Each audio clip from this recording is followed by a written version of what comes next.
Okay, so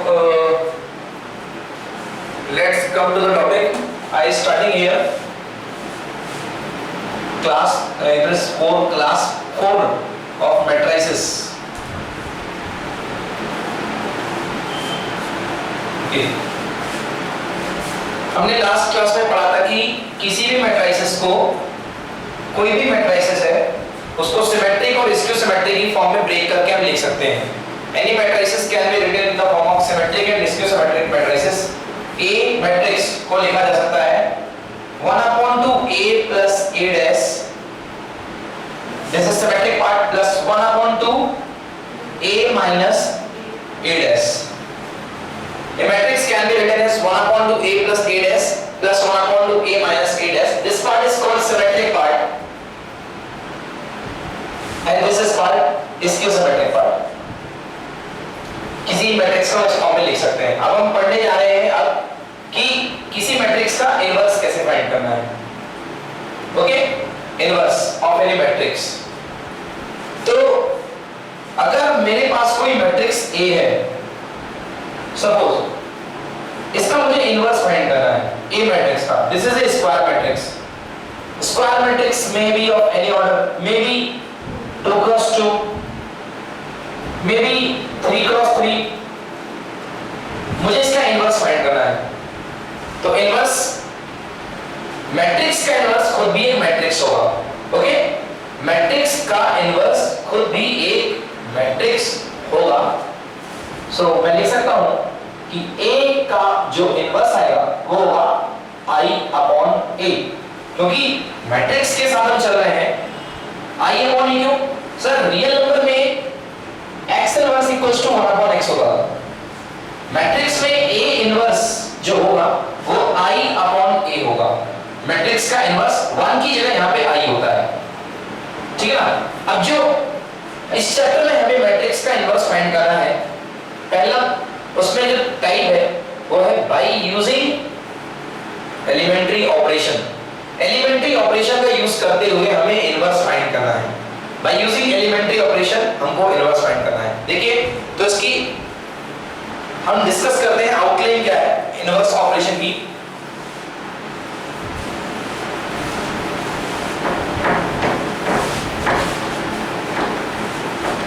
अगर मेरे पास कोई मैट्रिक्स A है, अगर मैं इसमें किसी मैट्रिक्स B का मल्टीप्लाई कर दूं, जिसमें मल्टीप्लाई करने से आंसर आता है I. कितना आंसर आ जाता है? I मतलब यूनिट 1. इसका मतलब B जो होगा A का क्या होगा? इनवर्स. कैसे? मेरे पास कोई नंबर x है, अगर मैं इसमें 1/x का मल्टीप्लाई करूंगा तभी मेरा आंसर कितना आएगा? 1. इसलिए मेरे पास यदि कोई मैट्रिक्स A है और अगर मैं इसका B का मल्टीप्लाई करता हूं और यहाँ पे I आ रहा है, मतलब 1 आ रहा है, इसका मतलब क्लियर है कि जो B होगा वो होगा I/A. Yes or no? So B is equals to I/A means it is A inverse. तो B जो होगा वो क्या होगा? A का इनवर्स. Is it clear? तो B मैट्रिक्स जो होगा वो A का इनवर्स होगा. तो अब हमारे पास कोई मैट्रिक्स दिया रहेगा. स्टार्ट करते हैं. मैट्रिक्स के फॉर्मेट दिए रहेंगे वो बाद में बताएंगे आपको. सबसे पहले मैं इनवर्स आपको एलिमेंट्री ऑपरेशन बता रहा हूं. हेडिंग डालिए, ये तो लिख लीजिए. If A into B equals to I, if A into B equals to I, then B equals to I/A. So B is called inverse of A.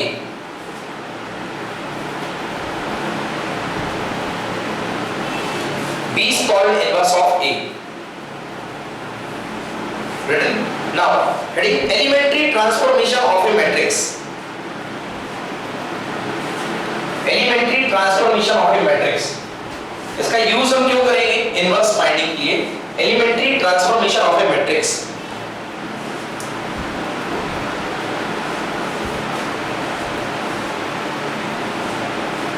Okay, now see elementary transformation. Elementary transformation में सबसे पहला point, first point, Ri can be interchange with Rj. आप matrix की किसी भी रो को another row के साथ चेंज कर सकते हो. एलिमेंट्री ट्रांसफॉर्मेशन में आप मैट्रिक्स की किसी भी रो को अनदर रो में कन्वर्ट कर सकते हो, चेंज कर सकते हो। जैसे आपके पास एक मैट्रिक्स दिया गया है,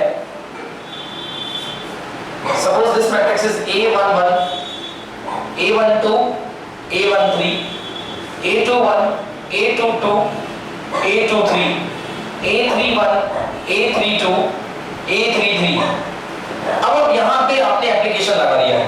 एप्लीकेशन क्या है कि R12 is interchange with R13। Okay wait, R1 is interchange with R2, sorry row 1 को आप रो 2 के साथ इंटरचेंज करना चाहते हो।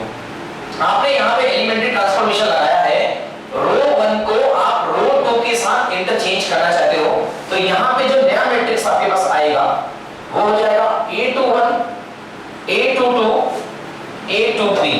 यहां पे क्या हो जाएगा A11, A12, A13, A31, A32, A33। Is that clear? Any problem? तो ये मैट्रिक्स में अगर आप रो का ऑपरेशन लगाते हो तो एक रो दूसरी रो से बदल जाएगी। आप चाहें तो आप रो 1 को रो 3 से भी बदल सकते हैं। R1 इंटरचेंज विद R3 और R2 इंटरचेंज विद R1 या R2 इंटरचेंज विद R3। आप किसी भी रो को किसी भी रो के साथ बदल सकते हैं। ओके, तो सबसे पहला ऑपरेशन नोट करिए कि any row can be interchanged with any another corresponding row। आप किसी भी रो को दूसरी रो से बदल सकते हैं।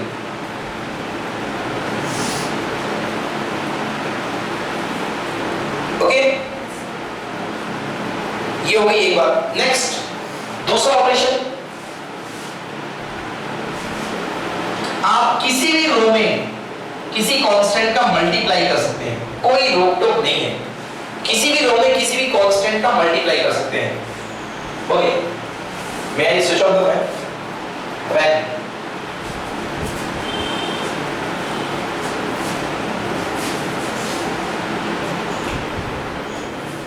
आप किसी भी रो में किसी भी कांस्टेंट का मल्टीप्लाई कर सकते हैं। अब कांस्टेंट का मल्टीप्लाई का मतलब ये नहीं कि आपको यदि 3 का मल्टीप्लाई करना है तो आप 3 का ही मल्टीप्लाई करें। आप चाहे तो 1/3 का भी मल्टीप्लाई कर सकते हैं।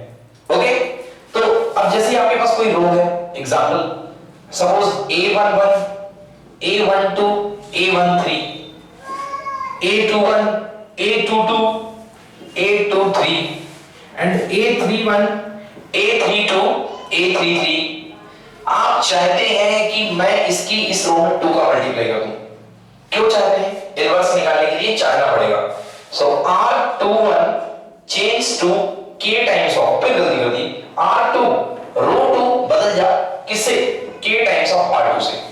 तो अब जो आपके पास ये मैट्रिक्स आएगा एलिमेंट्री ऑपरेशन लगाने के बाद, एलिमेंट्री ऑपरेशन लगाने के बाद जो मैट्रिक्स आएगा वो होगा A11, A12, A13, K times of A21, K times of A22, K times of A23, okay, and A31, A32, A33। Now this is your matrix. Okay, after applying the elementary row transformation। अच्छा, जो काम आप यहाँ रो के साथ कर रहे हैं वही काम आप कॉलम के साथ भी कर सकते हैं। आप किसी भी कॉलम को चाहे तो इंटरचेंज कर सकते हैं। ओके, किसी भी कॉलम को चाहे तो आप इंटरचेंज कर सकते हैं, आप किसी भी रो को चाहे तो आप इंटरचेंज कर सकते हैं। Clear? Any problem? Last operation जो है वो सबसे ज्यादा वही ऑपरेशन लगता है। ओके, ऑपरेशन ये कहता है लास्ट वाला कि हम किसी भी रो को अनदर रो के कॉम्बिनेशन के साथ लिख सकते हैं। हम किसी भी रो को अनदर रो के कॉम्बिनेशन के साथ लिख सकते हैं। कैसे? ये लिखने से ही समझ में आएगा कि ये ऑपरेशन क्या करता है। कोई मान लीजिए रो है आपके पास, रो ith नंबर का रो है, हाँ 1th, 2nd, 3rd, तो कोई भी ith नंबर का रो है, मान लो 1th है, फर्स्ट है, 2nd है या 3rd है, may be written as, may be change as ri plus krg। मतलब किसी भी रो को आप उस रो के साथ किसी अनदर रो के मल्टीपल को ऐड कर सकते हैं या सबट्रैक्ट कर सकते हैं। वो तो k के ऊपर है ना, k अगर आपका पॉजिटिव होगा तो प्लस और k नेगेटिव होगा तो माइनस। सो डोंट वरी, अगर आपको और इजी बनाना है तो आप यहां पे क्या लिख सकते हैं आप, माइनस भी ले सकते हैं, k times of ri plus rj। Okay, या अगर कॉलम की बात करें, कॉलम ऑपरेशन, तो कॉलम i में be change to that column particular i plus और माइनस किसी अनदर कॉलम का मल्टीपल के साथ आप उसको ऐड कर सकते हैं या सब्ट्रैक्ट कर सकते हैं। आई बात समझ में? ये हो गया, ये हो गए तीनों ऑपरेशन। तो पहला ऑपरेशन मैंने आपके सामने क्या बताया, पहला ऑपरेशन मैंने बताया ri में B interchange with rj। Okay, यदि कॉलम की बात करें तो कॉलम i में भी इंटरचेंज विद कॉलम j। दूसरा ऑपरेशन मैंने क्या बताया, किसी भी रो को जब चाहे जहां चाहे आप किसी कांस्टेंट के साथ मल्टीप्लाई कर सकते हैं। ठीक है, अप्लाई होगा कॉलम में, किसी भी कॉलम को जब चाहे जहां चाहे आप, ये तो वन साइडेड है, k टाइम्स ऑफ मल्टीप्लाई कर सकते हैं column i। Okay, column i में भी return as k times of column i। And third operation था ri, ith रो जो होगी उसको आप लिख सकते हैं ri प्लस या minus k times of rj, या कॉलम i में भी return as column i plus minus k times of column g। I hope it is clear. अब आते हैं इसके क्वेश्चंस पे सीधे सीधे, ठीक है ना, कि इसके क्वेश्चंस हम कैसे सॉल्व करते हैं। अगर ये आपको समझ में आ गया है तो क्वेश्चन फिर केवल प्रैक्टिस बचती है, प्रैक्टिस से आप इस क्वेश्चन को सॉल्व कर सकते हैं। ओके, तो लिखेंगे, लिखिए, हेडिंग डालिए, inverse finding of inverse using elementary transformation, finding of inverse using elementary transformation, finding of inverse using elementary transformation.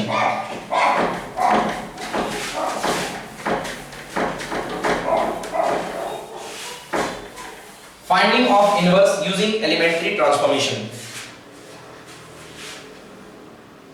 Inverse find करना है एलिमेंट्री ट्रांसफॉर्मेशन का यूज करके। ओके, आपके पास कोई मैट्रिक्स गिवन रहेगा, लाइक गिवन मैट्रिक्स आपको दिया गया है a इक्वल्स टू, ये क्वेश्चन लेकर मैं चल रहा हूं, given matrix a equals to 2 1 5 3, 2 1 row wise है नहीं, 2 1 5 3, आपको ये एक मैट्रिक्स दिया गया है, आपको इसका इनवर्स फाइंड करना है। ओके, तो देखिए आप क्या, यदि आप लिखेंगे, अब आपको रो ट्रांसफॉर्मेशन लगाना है कि कॉलम ट्रांसफॉर्मेशन लगाना है, ये आप श्योर हो जाइए। ओके, आपको पहले इस चीज पे फिक्स रहना पड़ेगा कि आपको कॉलम ट्रांसफॉर्मेशन लगाना है कि रो ट्रांसफॉर्मेशन। 95% लोग रो ट्रांसफॉर्मेशन लगाते हैं क्योंकि रो ट्रांसफॉर्मेशन इजी होता है। तो लिखेंगे, in order to apply row transformation, in order to apply row transformation, a can be written as I into a equals to ia, a can be written as ia। भाई आप अगर matrix a को क्या i into a नहीं लिख सकते हो, लिख सकते हो, because 1 into matrix equal to matrix a equals to ia। अब आपको इसमें तब तक लगाना है ट्रांसफॉर्मेशन जब तक कि ये वाला पार्ट क्या ना बन जाए, 1 ना बन जाए। समझिए क्या चल रहा है, यहां पर हम लिखेंगे a की वैल्यू है 2 5 1 3, यस और नो, ये वैल्यू है 2 5 1 3 इज इक्वल्स टू i का मतलब क्या होगा 1 0 0 1, यूनिट मैट्रिक्स पहले पढ़ चुके हैं, इनटू ये लिखा हुआ है 2 5 1 3। ओके, अब हमें तब तक ऑपरेशन लगाते रहना है अपने मन से जब तक कि ये वाला मैट्रिक्स क्या ना बन जाए, आई ना बन जाए। अच्छा, क्यों सर, ऐसा क्यों? देखिए आप यदि ऑपरेशन लगाएंगे, जैसे आपके पास लिखा है 4 इक्वल्स टू 2 इंटू 2 लिखा हुआ है, अब आपका मन हुआ 3 में मैं इससे 3 का मल्टीप्लाई कर दूं, तो 4 3 जा 12 इक्वल टू 2 3 जा 6 एंड 2 3 जा, ये गलती मैंने जानबूझकर भी करी जिससे कि आपको कांसेप्ट क्लियर हो जाए।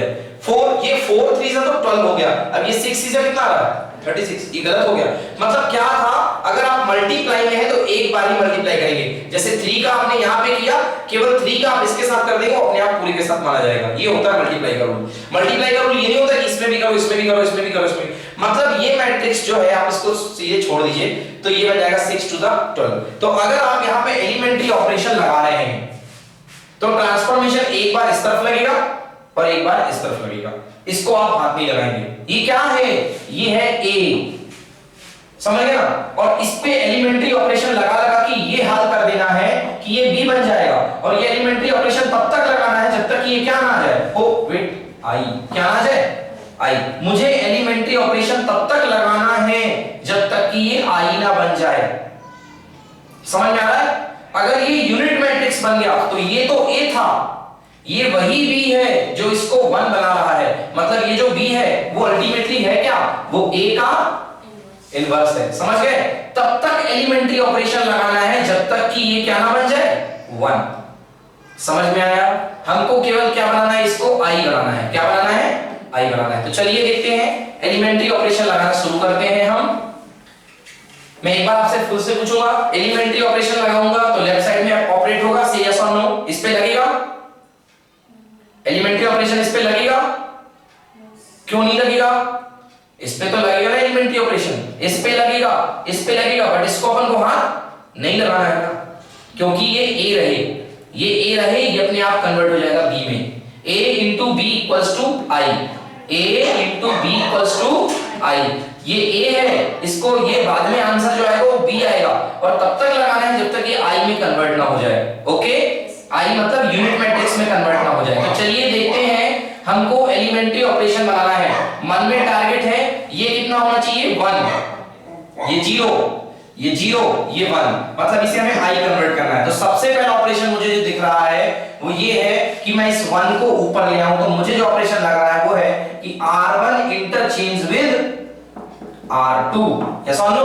r1 को r2 से इंटरचेंज कर दिया आपने, r1 को r2 से इंटरचेंज किया तो ये हो गया 1 3 और ये हो गया 2 5। Is it clear, 1 3 2 5 equals to, हां अब यहां भी ऑपरेशन लगेगा, ये हो जाएगा ये वाली रो ऊपर, तो ये हो गया 0 1 एंड 1 0। अब मैं ये पूछ रहा हूं क्या इसको हाथ